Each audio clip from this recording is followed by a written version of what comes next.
Hanya puasa gaya orang Kristen dengan orang-orang yang bukan percaya pada Yesus ada bedanya.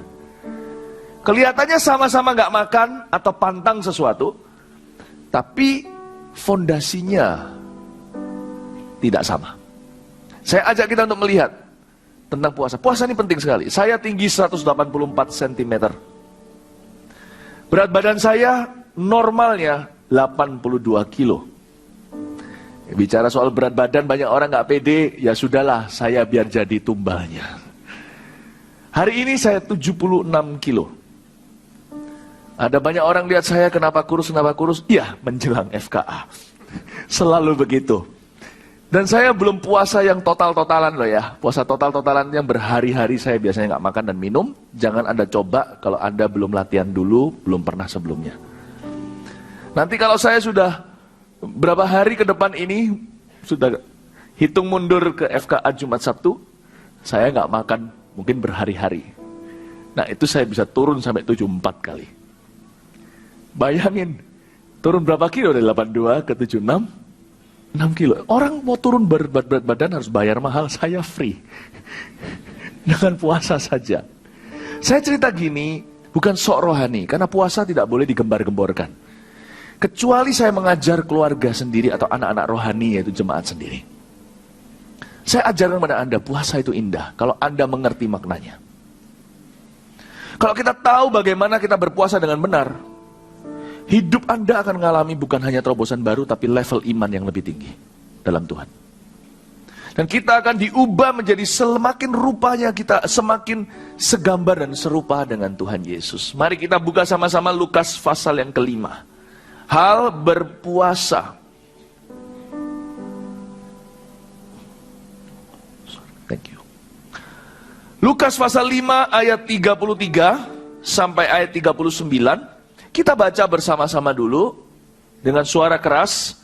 Baru saya ajarkan ayat per ayat. Anda siap? 1, 2, 3, ayat 33. Mari kita baca. Orang-orang Farisi itu berkata pula kepada Yesus, murid-murid Yohanes sering berpuasa dan sembahyang, demikian juga murid-murid orang Farisi. Tapi murid-muridmu makan dan minum. Jawab Yesus kepada mereka, dapatkah sahabat mempelai laki-laki disuruh berpuasa, sedang mempelai itu bersama mereka? Tetapi akan datang waktunya apabila mempelai itu diambil dari mereka, pada waktu itulah mereka akan berpuasa. Ia mengatakan juga suatu perumpamaan kepada mereka. Tidak seorang pun mengoyakkan secari kain dari baju yang baru untuk menambalkannya pada baju yang tua. Jika demikian, yang baru itu juga akan koyak, dan pada yang tua itu tidak akan cocok kain penambal yang dikoyakkan dari yang baru itu. Demikian juga tidak seorang pun mengisikan anggur yang baru ke dalam kantong kulit yang tua. Karena jika demikian, anggur yang baru itu akan mengoyakkan kantong itu, dan anggur itu akan terbuang dan kantong itu pun hancur. Tetapi anggur yang baru harus disimpan dalam kantong yang baru pula. Dan tidak seorang pun yang telah minum anggur tua ingin minum anggur yang baru, sebab ia akan berkata, anggur yang tua itu baik. Tetap dibuka, saya jelaskan ayat per ayat. Kalau bicara soal puasa, kita boleh sesering-seringnya. Tapi kalau anak-anak muda yang masih baru bertumbuh, dalam pertumbuhan maksudnya masih usia-usia ABG gitu, daripada puasa makan mengganggu pertumbuhan, mending puasa makan berlebihan atau pantang perkara-perkara lain seperti mungkin nonton TV, main games. Bisa ada berbagai macam cara. Saya ajarkan jenis-jenis puasa di Before 30 Discipleship, buku itu. Gak hanya pantang makanan. Tapi saya sebagai orang dewasa, saya juga melatih demikian. Karena fakta secara kesehatan juga, itu juga bisa baik buat kita. Bukan puasa itu sama dengan diet. Tapi mau nggak mau orang yang puasa juga diet. Nothing wrong dengan kita. Makanan berlebihan malah justru tidak baik buat kita. Ada orang yang puasa Daniel, puasa daging. Tetap hidup. Salah satu gembala kita namanya Pak Danu. Ya, gembala Gereja Mawar Sharon, vegetarian. Tapi luar biasa. Subur bugar. Ya, jadi saya beritahu bahwa nggak makan itu, kalau itu diatur dengan persiapan doa untuk tujuan tertinggi, itu malah justru baik, nggak apa-apa. Saya bukan dokter, Anda perlu dengarkan kalau Anda ada sakit mah segalanya, jangan ngawur, tetap minta nasihat medis, lebih baik. Tapi kalau bicara soal alasan untuk berpuasa? Oh, banyak sekali. Setelah FKA Surabaya, langsung ada KKR A Trip to Hell di Bali. Saya perlu puasa lagi. Setelah KKR Trip to Hell, langsung KKR Holy Spirit. Minggu depannya langsung KKR Anak. Itu kayak FKA versi anak kecil. Nanti anak-anak sakit juga datang. Anak-anak kecil yang gak percaya mujizat, gak percaya karya Roh Kudus, nanti akan diubah. Setelah itu selesai, langsung FKA 20 di Medan. Jadi yang namanya pendeta ini selalu harus puasa, tak henti-hentinya sepanjang tahun. Gak apa-apa, asal sehat, bukan? Tapi puasa lebih dari kesehatan. Saya jelaskan ayat pertama, makna rohaninya. Ayat 33, orang-orang Farisi itu berkata pula pada Yesus, murid-murid Yohanes sering berpuasa dan sembahyang. Demikian juga murid-murid orang Farisi. Tapi murid-muridmu makan dan minum. Murid-murid orang Farisi dulu saya jelaskan, mereka berpuasa dengan tujuan yang salah, untuk pamer dengan teman-temannya, bahkan untuk membandingkan diri dengan orang yang mereka anggap lebih berdosa. Seperti satu orang pemungut cukai yang pukul-pukul dadanya berkata, aku berdosa, sedangkan orang Farisi di sebelahnya berdoa dengan wajahnya yang sombong angkuh menghadap ke langit dan berkata, aku berpuasa 2 kali seminggu, bayar perpuluhanku. Aku gak seperti itu. Yesus berkata dalam perumpamaan itu, yang pulang ke rumah dibenarkan adalah pemungut cukai yang bertobat dan menyesal dan merendahkan diri, bukan orang Farisi. Orang Farisi puasa untuk get-getan, tahu nggak? Untuk jor-joran. Lu puasa berapa hari? Gua 40 hari. Puasa bukan untuk sok-sokan. Saya cerita kepada Anda karena ini adalah bahan khotbah saya. Kalau Anda tahu kan? Saya puasa gimana? Saya cerita karena saya pengajar umat. Saya jelaskan kepada Anda, bukan untuk pamer. Jadi kita jelaskan dulu bahwa puasa bukan untuk pamer. Puasa bukan untuk kita merasa lebih rohani dari orang lain. Puasa bukan untuk mendapatkan status yang lebih bergengsi di depan Tuhan. Puasa punya lebih daripada semua itu sebagai tujuan. Puasa di ayat 34 kita baca. Jawab Yesus kepada mereka. Karena murid Yesus kan dituduh makan minum melulu. Muridnya Yohanes Pembaptis puasa, gak makan, pantang, kenikmatan. Murid Yesus jak. Oke? Jawab Yesus kepada mereka, dapatkah sahabat, garis bawahi kata sahabat, mempelai laki-laki, sahabat mempelai laki-laki disuruh berpuasa, sedang mempelai itu bersama mereka? Stop. Berarti yang pasti puasa itu bukan untuk Tuhan. Hah? Masa? Bukan. Tuhan gak lebih kesengsem berkenan kalau Anda gak makan. Wong makanan itu yang ciptakan ya Tuhan kok. Kalau kita belum makan minum ya kita perlu berdoa terima kasih sama Tuhan. Terima kasih Tuhan untuk makanan minumku, berkatilah. Bahkan kalau perlu doanya lebih panjang dari itu. Doakanlah semua hamba-hamba Tuhan di desa. Dan semua orang yang kelaparan di luar sana. Kalau saya sih doa makan paling singkat. Tuhan Yesus kamsiah. Tuhan Yesus tahu bahwa saya lapar. Gak perlu rohani itu semua di depan piring nasi. Mau rohani itu di saat teduh. Dan Tuhan Yesus gak merasa gimana gitu loh kalau kita itu gak makan. Banyakan orang, ini bedanya orang Kristen dengan yang bukan.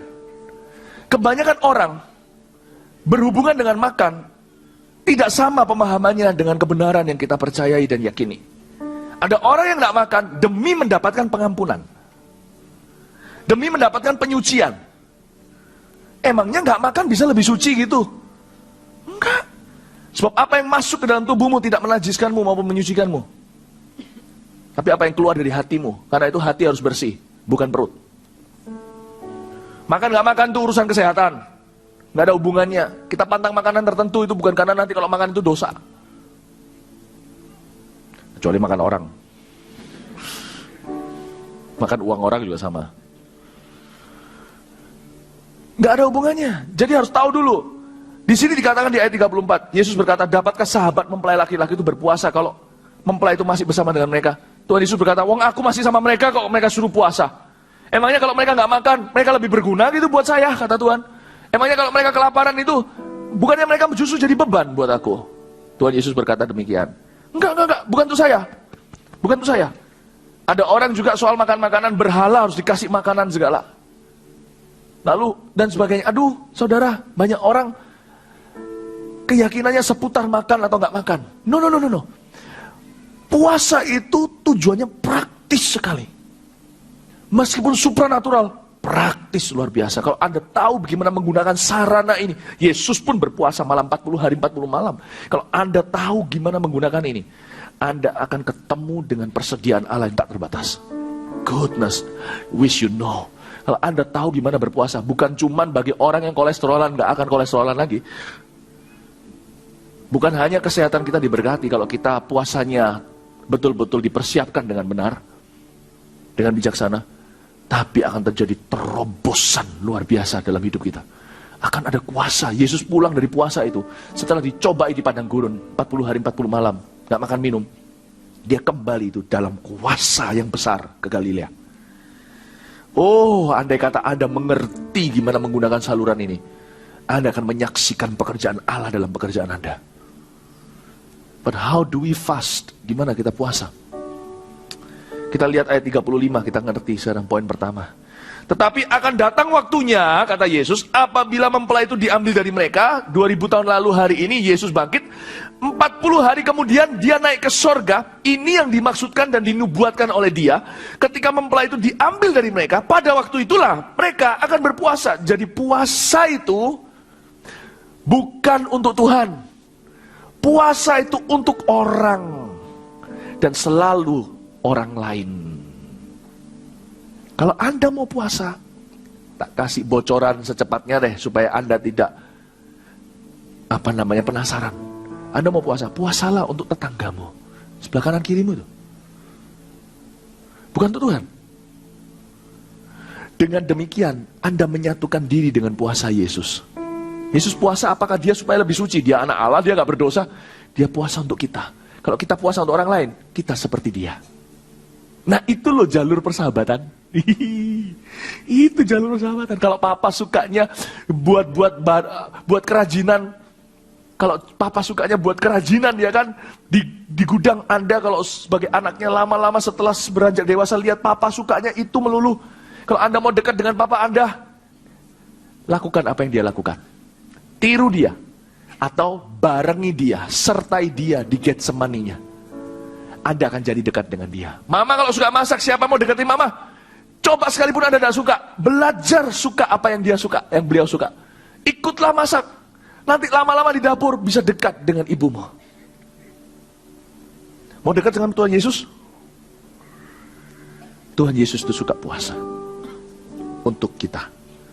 Puasalah untuk orang lain. Anda berubah statusnya dari hamba menjadi sahabatnya. Tuhan Yesus bisa lihat, wow, ini hubungan yang kita tidak pernah punya sebelumnya nak. Kamu selalu minta-minta, tapi hari ini kamu mengerti hatiku. Kamu berada di gudang, di workshop.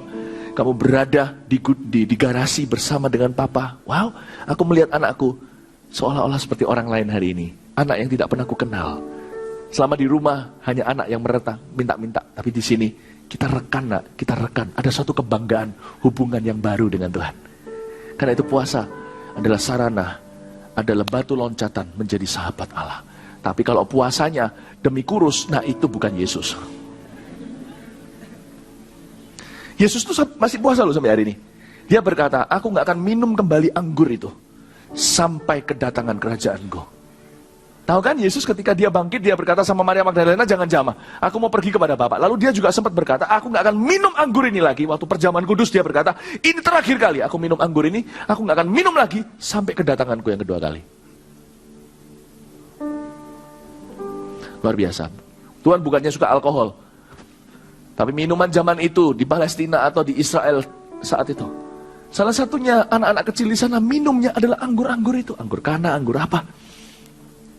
Yesus berkata, aku gak akan minum ini sampai kedatangan. Aku akan tunggu sampai anak-anak aku satu-satu pulih hidupnya, pernikahannya jadi baik.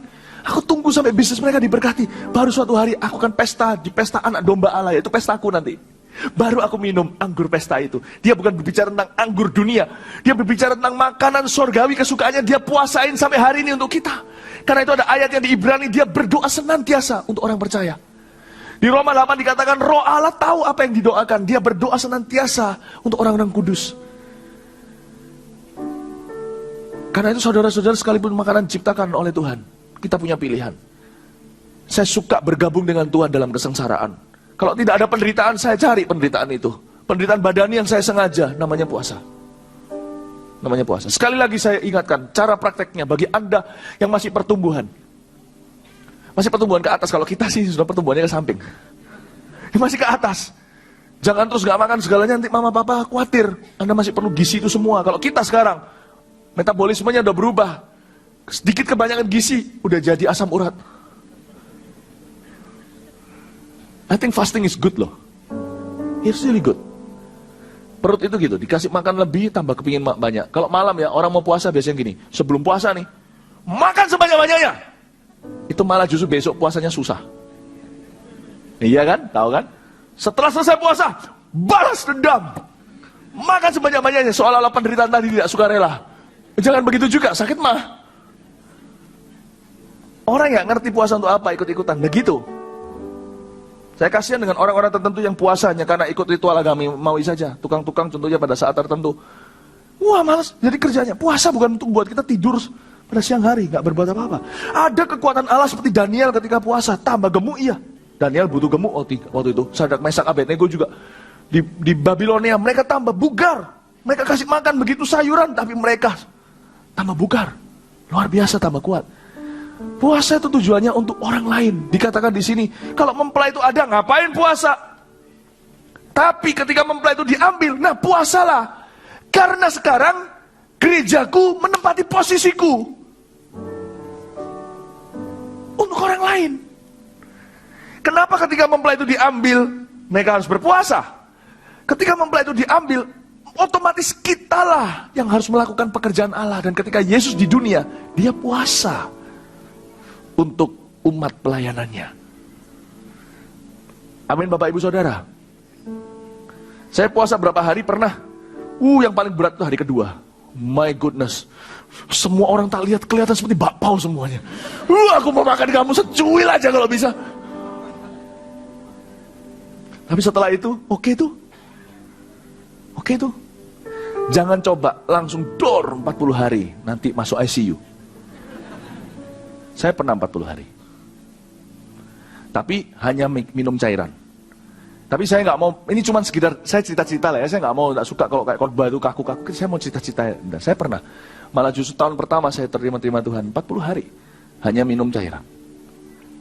Atau makanan-makanan yang ringan sekali, bukan makanan yang balas dendam. Oh, beautiful. Saya belajar membangun persahabatan dengan Tuhan. Oh God, I know your position. Allow me, izinkan aku untuk berada di posisi itu untuk orang lain. Puasa itu begitu Bapak Ibu Saudara. Kita lihat sekarang Yesaya 58 ayat 3-12 munculin di sini aja. Puasa yang dikehendaki Tuhan. Nggak usah dibuka, saya turun langsung di sini aja saya jelaskan. Nah, udah? Mengapa kami berpuasa engkau tidak memperhatikan juga? Mengapa kami merendahkan diri dan engkau tidak mengindahkan juga? Ini kan keluhan orang Farisi ini kira-kira di zaman itu, zaman Yesaya. Kenapa kok puasa kita nggak manjur? Apa perbedaannya, perubahannya? Hanya cuman kelaparan lalu balas dendam makan. Sesungguhnya pada hari puasamu engkau masih tetap urus urusanmu kata Tuhan. Nah itu puasa yang salah. Puasa untuk diri sendiri. Puasa untuk kita. Oh no. Pada hari puasamu engkau masih tetap urus urusanmu dan kamu mendesak-desak semua buruhmu. Lanjut. Puasamu adalah puasa supaya apa? Aku puasa ya. Supaya apa? Supaya tokoku rame. Itu pesugihan. Benar. Puasa bukan begitu. Lanjut. Sesungguhnya kamu berpuasa sambil berbantah dan berkelahi serta memukul dengan tinju dengan tidak semena-mena. Dengan caramu berpuasa seperti sekarang, mana mungkin suaramu didengar di tempat tinggi. Next. Sungguh-sungguh inikah puasa yang kukehendaki? Dan mengadakan hari merendahkan diri. Puasa itu merendahkan hati di depan Tuhan. Tuhan pakailah aku, itulah puasa. Jika engkau menundukkan kepala seperti gelaga dan membentangkan kain karung abu sebagai lapik tidur, sungguh-sungguh itukah yang kusebutkan berpuasa? Mengadakan hari yang berkenan pada Tuhan? Bukan, ini loh. Puasa yang kukehendaki ialah supaya engkau membuka belenggu-belenggu kelaliman. Orang lain punya. Puasa yang sebenarnya adalah melepaskan tali kuk supaya engkau memerdekakan orang yang teraniaya dan mematahkan setiap kuk. Oh, jadi puasa itu untuk orang lain. Supaya engkau memecah-mecah rotimu bagi orang yang lapar. Selain dirimu tentunya, artinya rotimu. Kau lapar supaya orang lapar, kenyang. Ini bukannya sifat Tuhan. Karena begitu besar kasih, dia mengorbankan. Puasa tanpa pengorbanan, cuma pantang makan, itu namanya mogok atau ngambek. dan membawa ke rumahmu orang miskin yang tak punya rumah.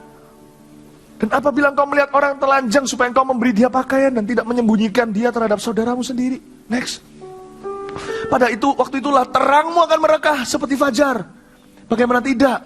Kalau kamu jadi ambasadorku, kamu akan terima upahku. Siapa menerima nabi, terima upah nabi. Siapa menerima Tuhan, punya lifestyle, akan menerima upahnya Tuhan.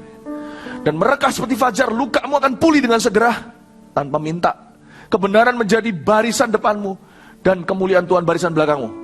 Terus sampai ayat 30. Pada waktu itulah engkau akan memanggil dan Tuhan akan menjawab. Engkau akan berteriak minta tolong dan ia akan berkata, ini aku. Apabila engkau tidak lagi mengenakan kuk kepada sesamamu, tidak lagi menunjuk-nunjuk orang dengan jari dan memfitnah. Oh, sorry. Ayat 11. Tuhan akan menuntun engkau senantiasa dan akan memuaskan hatimu di tanah yang kering, dan akan memberi kekuatanmu, dan engkau akan seperti taman yang diairi dengan baik, dan seperti mata air yang tidak pernah mengecewakan. Ayo lanjut. Engkau akan membangun reruntuhan yang sudah berabad-abad, dan akan memperbaiki dasar yang diletakkan oleh banyak keturunan. Engkau akan disebutkan yang memperbaiki tembok yang tembus, yang membetulkan jalan supaya tempat itu dapat dihuni. Apabila engkau tidak menginjak-injak hukum sabat dan tidak melakukan urusanmu pada hari kudusku, apabila engkau menyebutkan hari sabat, hari kenikmatan dan hari kudus Tuhan, hari yang mulia, apabila engkau menghormatinya dengan tidak menjalankan segala acaramu, dengan tidak mengurus urusanmu, atau berkata omong kosong. Good ya? Puasa itu untuk itu. Karena Alkitab berkata di ayat yang 35 tadi kita baca, tapi akan datang waktunya apabila mempelai itu diambil dari mereka, pada waktu itulah mereka akan berpuasa. Jadi ketika ada sesuatu yang hilang, kita puasakan. Kita nggak puasakan apa yang sudah ada. Kita puasakan apa yang terhilang. Ini pesan profetik di ayat 35. Puasa itu bukan untuk mempelai pria. Ketika mempelai itu pergi, kita jalankan tugasnya di dunia ini. Kita puasa seperti mempelai pria untuk dunia. Dan kita puasa untuk orang lain. Puasa untuk yang terhilang. Ketika mempelai itu pergi, sesuatu hilang. Kita puasakan itu. Kita puasakan. Kita puasakan yang terhilang itu contohnya apa? Jiwa-jiwa yang terhilang. Kita puasakan yang terhilang itu adalah kebutuhan orang. Jika engkau tidak mencari urusanmu sendiri, mementingkan kepentinganmu saja. Saya pernah cerita ini berkali-kali dan saya nggak pernah bosan-bosan karena inilah, waktu itulah saya, mungkin Anda pernah dengar kesaksian saya. Dan saya ceritakan, ini adalah saat dimana saya disadarkan Tuhan apa itu puasa. Ketika saya mengalami masalah dengan ginjal saya. Ginjal cuma 2. Bahaya kalau salah satunya off. Apalagi dua-duanya. Ketika saya punya masalah dengan itu, tanda tanyanya jelas. Pokoknya semua penyakit ada tanda-tandanya. Dan saya menderita. Hari itu saya datang ke gereja untuk puasa untuk saya. Apa yang salah dengan puasa untuk saya? Tidak ada yang salah. Cuma Tuhan beritahu saya, apa yang membedakan umat Tuhan dengan yang bukan di dunia ini adalah keegoisan. Umat Tuhan sudah dibebaskan dari cara hidup yang lama. Sehingga semua liturgi rohaninya pun tidak sama nafasnya dengan orang dunia. Orang dunia juga sama, minta jodoh puasa dulu, minta ilmu tidak makan, tunggu di kuburan. Apa bedanya kalau semuanya ujungnya adalah aku dan aku? Ku telah mati dan tinggalkan cara hidupku yang lama. Dan cara hidup yang lama adalah cara hidupku sendiri. Ku ganti dengan kepentingan yang lebih tinggi, yaitu Yesus dan orang lain. Saya nggak ngerti. Saya datang ke gereja, saya tetap harus ke kerja, saya dedikasi, saya komitmen kalau namanya kerja. Saya sakit, dalam keadaan sakit menurut saya, bagi badan saya sendiri, saya menderita. Saya datang, setiap kali ke kamar mandi juga sungguh-sungguh adalah sebuah salib yang dipikul. Nah, saya tidak tahu apakah ada batu atau apa, saya nggak ngerti lah, dokter yang tahu. Sebelum saya cek, saya mau puasa dulu, sebab saya percaya kesembuhan ilahi. Saya datang, saya pantang makan. Tuhan berkata, apa bedamu dengan orang lain? Apa maksudnya Tuhan? Apa salahnya aku puasa untuk kesembuhanku? Tuhan bilang, ada cara yang lebih baik. Mau barter dengan aku? Carilah dahulu, semua ditambahkan kepadamu. Atau kau cari yang kau mau, pelan-pelan kau cicil, sampai akhirnya kau bisa sembuh. Kau mau diberi cuma-cuma kasih karunia? Barter sama aku. Atau kau mau mengusahakan sampai selamanya tak akan pernah tercapai. Ya Tuhan, maksudnya gimana? Saya duduk, dikasih formulir doa. Di atas halaman pertama adalah jemaat yang minta didoakan ginjalnya. Lah kok kebetulan pas saya datang ke kantor hari itu, formulir doa yang paling atas adalah orang jemaat. Dan karena jemaat kita banyak, saya nggak bisa kenal satu persatu, saya bukan Roh Kudus. Dan saya nggak tahu itu jemaat siapa. Komitmen kayak nggak komitmen nggak tahu, tapi Tuhan berkata, barter sama aku, kamu puasa, tetap hari ini puasa, tapi kamu puasa untuk si dia. Bukan si dia ini pacar, bukan ya. Oh, saya salah ngomong si dia, untuk dia. Ini puasa untuk dia, bukan untuk dirimu sendiri. Tapi aku nggak kenal dia. Tapi dia jemaat yang kupercayakan kepadamu. Ya oke. Paling tidak jemaat yang aku kenalkan lebih gampang puasanya. Ini siapa? Saya nggak tahu. Dan dia masalahnya persis dengan saya. Ditulis, saya minta didoakan ini itu. Oh my goodness. Akhirnya saya berkata, oke Tuhan, aku puasa. Dan hari itu mestinya puasa untuk Philip Mantova. Saya puasa untuk saya nggak tahu namanya, lupa. Saya berpuasa, Tuhan. Tiap kali saya lagi, aduh, udah enak badan saya, aku mau berkata, Tuhan sembuhkan saya. Nggak jadi setiap kali ngomong, sembuhkan dia. Saya bilang, apa-apaan ini Tuhan? Tuhan, sembuhkan saya dia. Aduh Tuhan. Nggak makan jadi lebih susah. Kalau nggak makan untuk saya, masih bisa. Rasanya kok, ya kan, aku belani kan. Kalau saya pasti saya belani. Orang lain, ya nggak kita kenal apalagi. Tapi Tuhan berkata, karena begitu besar kasih Allah kepada dunia, tidak ada namanya. Dunia at large, strangers, orang-orang yang dia tidak kenal. Aku berikan nyawa. Mau tahu Philip, puasa itu apa? Kamu tidak bisa puasa, tidak bisa dikatakan puasa dalam nama Yesus kalau yang kamu puasakan dirimu. Berarti kamu bukan puasa dalam nama Yesus, kamu puasa agamawi seperti murid-murid Yohanes atau seperti murid orang Farisi. Tidak ada bedanya sama orang-orang yang tidak kenal Tuhan. Puasa yang benar itu adalah bukan pantang makan. Puasa benar adalah pantang diri sendiri. Karena pada hari puasamu kamu masih urusan sendiri, itu bukan puasa. Itu cuma ngambek, nggak makan. Oke. Saya puasain dia. Lalu waktu itu teman-teman doa di kantornya Pak Yusuf yang lama. Ada beberapa gembala-gembala berkata, kita doa. Waktu mereka mau doa, saya berkata, saya minta kalian yang doakan. Saya butuh doa, tapi kalian yang doa untuk saya. Saya puasa hari ini. Mereka nggak ngerti mungkin maksud saya apa. Saya puasa hari ini, saya nggak doakan saya. Kalian yang doa untuk saya. Jadi saya nggak main curang. Memang firman Tuhan ajarkan di Yakobus untuk minta saling didoakan. Doakan, saya didoakan. Udah, saya tinggal imani doa mereka. Saya tidak perlu doa untuk saya. Mau tahu nggak? Singkat cerita, saya yakin orang itu sembuh yang saya puasakan. Kalau enggak, keterlaluan. Eke sembuh. Benar-benar disembuhkan oleh Tuhan. Oh, leker saudara Betalen. Saya pergi ke dokter bilang, fine, everything is fine. No problem.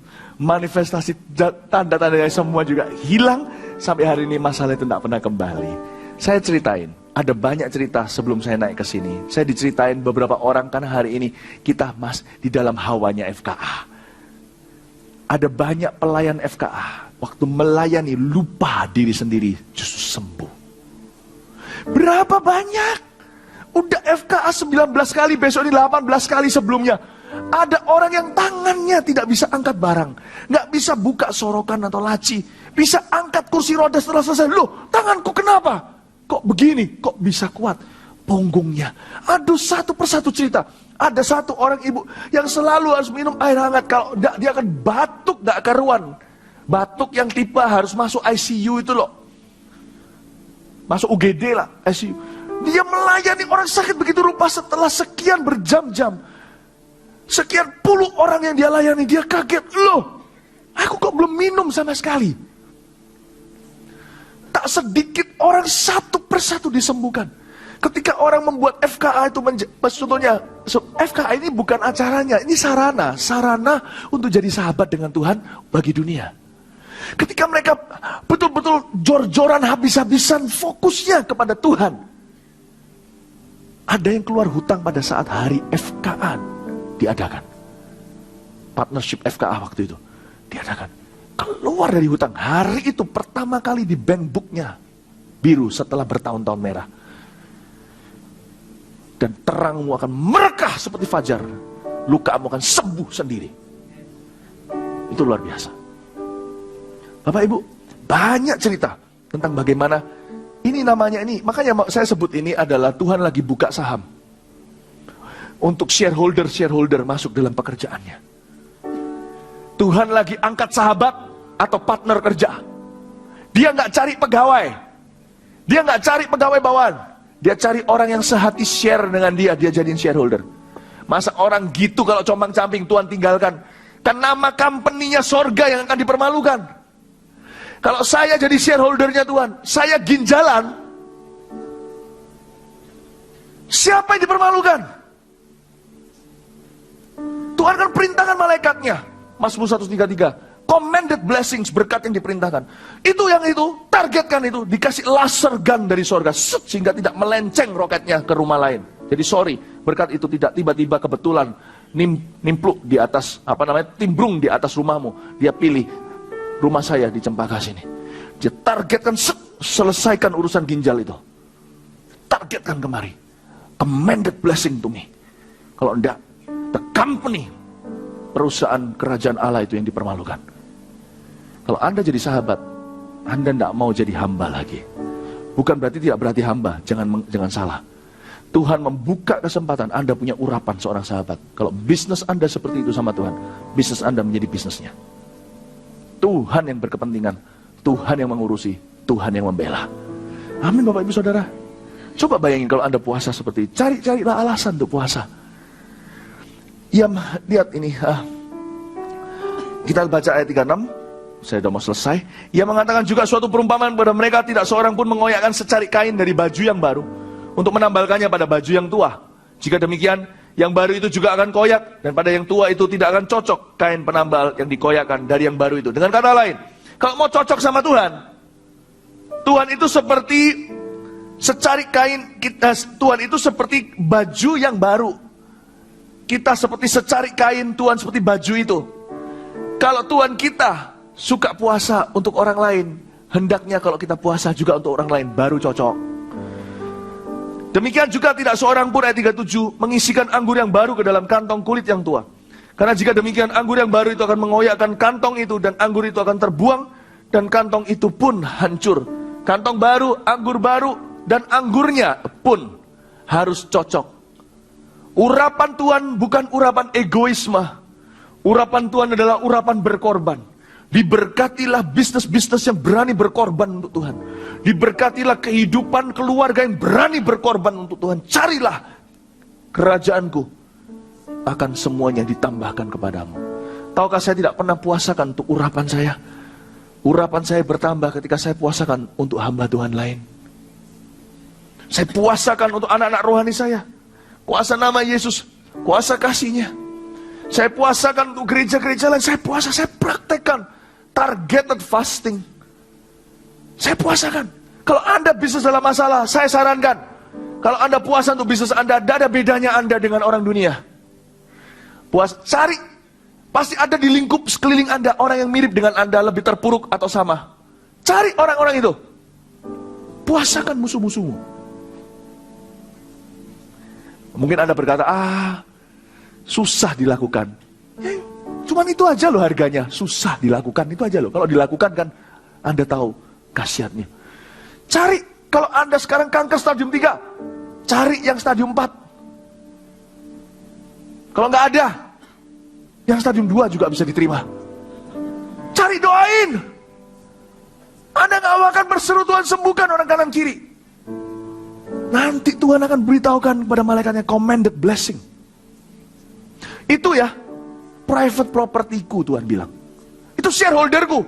Lah kalau dia menanggung nama PT-ku, tapi compang-camping begitu, yang dipermalukan siapa? Raja CEO-nya PT ini.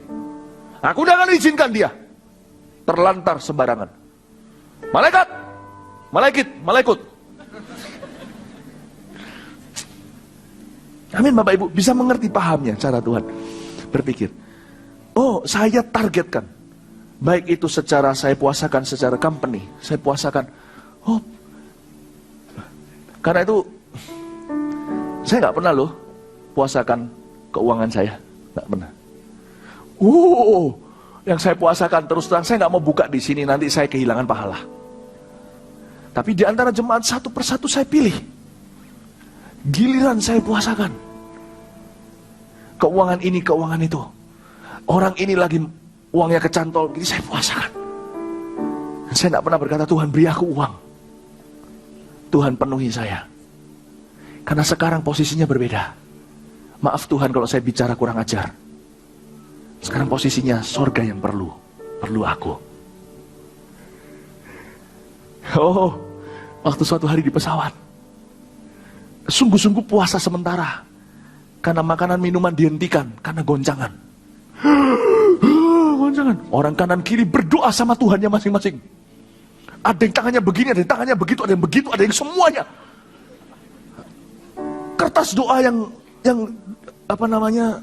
catatan doa yang tidak pernah dibaca. Sama dengan cara kita memasang sabuk pengaman kita.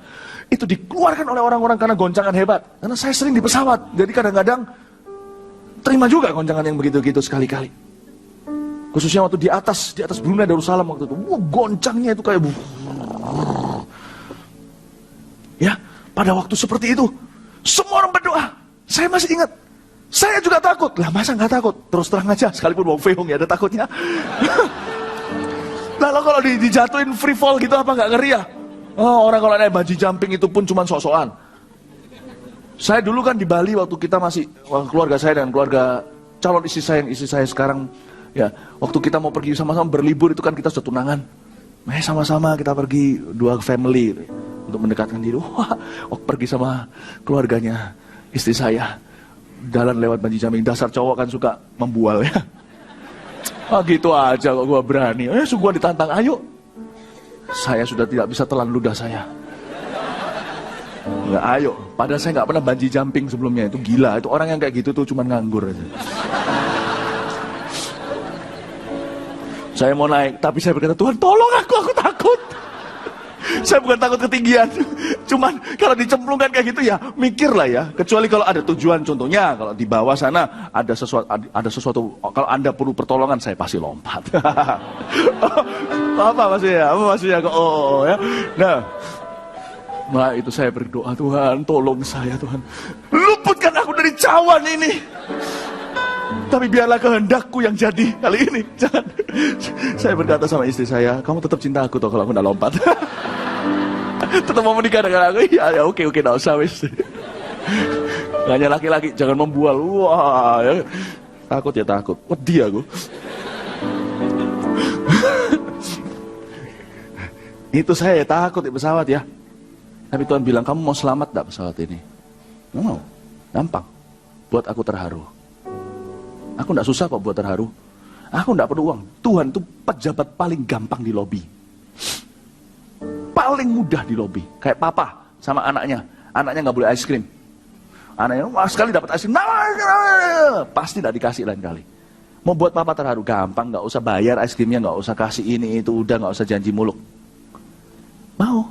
Kalau anaknya habis es krimnya, gak papanya akan mikirkan beli yang baru khusus untuk anak itu. Kalau dia share. Pasti papanya lihat, es krimmu mana? Udah tak kasihin semua saudara-saudaraku. Loh, kamu? Anakku, papa berjanji, kamu besar, papa bukakan pabrik es krim. Tuhan itu pejabat paling mudah di lobi, gampang sekali. Kalau pejabat, Anda perlu pakai ini. Dulu aja pakai parsel-parsel segalanya dulu. Sekarang kan nggak boleh. Iya, harus begini, harus begitu, sediain ini, sediain itu. Aduh, banyak mau. Tuhan tuh enggak. Tuhan nggak minta mau banyak. Jangan pentingin diri sendiri, udah itu aja. Itu sifatku. Kau bisa seperti itu, aku terharu. Berarti kau kenal aku. Gampang kan? Kau mau selamat pesawat ini? Aku bilang, iya Tuhan, buat aku terharu. Saya tawarkan kanan kiri itu beneran terjadi di atas Brunei, Borneo itu. Can I pray for you?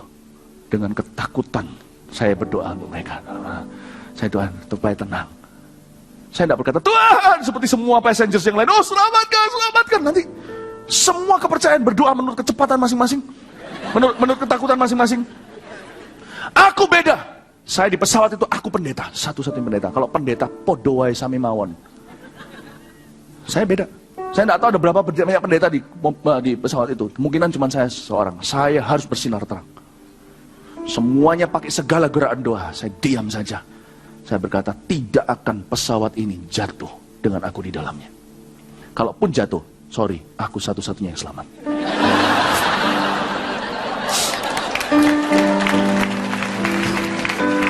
Karena Tuhan perlu perlu saya. Yang sifatnya gitu jarang. Saya nggak membanggakan diri, saya mau menulari. Jarang. Hollywood pun pernah membuat film seperti itu, A Few Good Men. Only a few. Nggak banyak.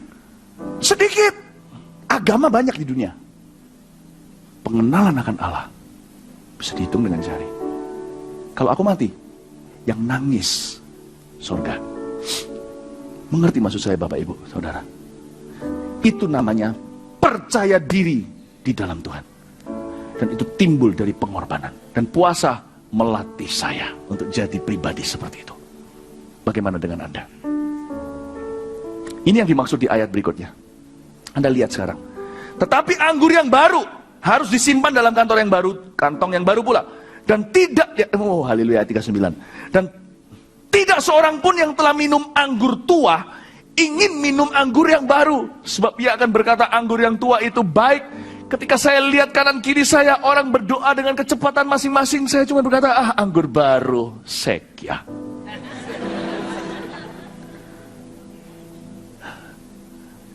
Apa namanya anggur baru? Orang yang baru kenal Tuhan. Anak kecil lah. Bukan anak kecil yang Tuhan demen, jadilah sifat anak kecil iman. Bukan, kekanak-kanakan. Usia gak garansi loh saudara. Udah banyak orang tua bangka tetapi egoisnya setengah mati. Maafkan saya tidak kurang ajar. Jangan anggap kalau Anda sudah berusia lebih, Anda jauh lebih seperti Kristus. Tentu. Pilihan. Itu pilihan. Siapa sudah minum anggur tua, bukan anggur lama. Anggur tua itu bicara tentang maturity, kedewasaan. Di mana kita disamakan seperti seolah-olah duduk di sebelah kanan Bapa. Seperti Yesus, dan kita duduk di sebelah kanan kirinya. Kita mengerti hati Bapa karena begitu besar kasih Bapa kepada dunia ini. Anggur tua, bicara tentang maturity, pengorbanan untuk orang lain. Fokusnya bukan pada diri. Yang kayak begitu. Siap yang disebut sebagai sahabat. Buka di sini aja, dimunculin di sini. Yohanes 15 ayat 9 sampai 17.